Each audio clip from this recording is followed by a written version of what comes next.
Ces monuments d'abord sont très très gros, parfois très élevés, jusqu'à 7 mètres, ce qui détermine une population importante. Ils ont d'abord été transportés sur des traîneaux de bois, des carrières qui se trouvent à quelques centaines de mètres sur les pentes, parfois un petit peu plus loin. Et ces traîneaux ont servi de contre-pied lors du levage. C'est-à-dire qu'on a évidemment tout simplement utilisé les tractions humaines, que ce soit des femmes ou des hommes, pour les lever.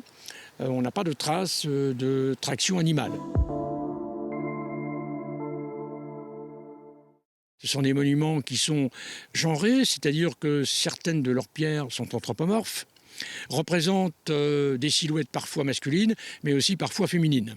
Ce qui nous amène à penser que ces monuments ont pu être construits par des hommes, mais aussi par des femmes, dans évidemment le souci de participer à la conservation et à la surveillance du territoire sur lequel ils vivaient.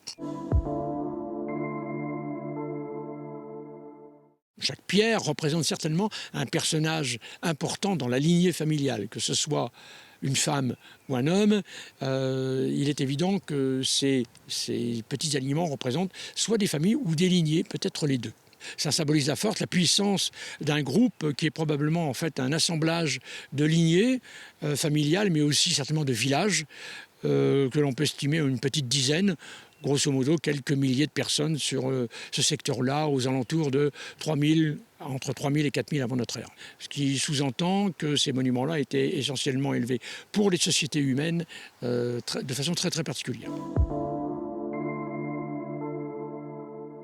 Pour ces types de monuments-là, dans l'ouest de la France, on connaît quelques petits groupes de menhirs, mais on ne connaît pas leur densité. Des très grands, il y en a très très peu. On a un groupe du côté de Pornic qui ressemble beaucoup à celui-ci, mais qui n'a pas été étudié, mais qui semblerait être du même type que celui d'Avrier-le-Bernard, en tout cas ceux du Bois de Fourgon.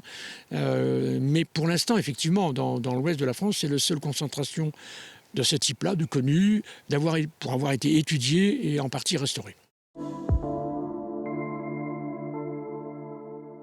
C'est extrêmement fragile, donc on n'a d'ailleurs pas tout fouillé. On a laissé plusieurs monuments intacts depuis la préhistoire, de façon à ce que d'autres archéologues plus tard les étudient d'une autre façon avec d'autres techniques.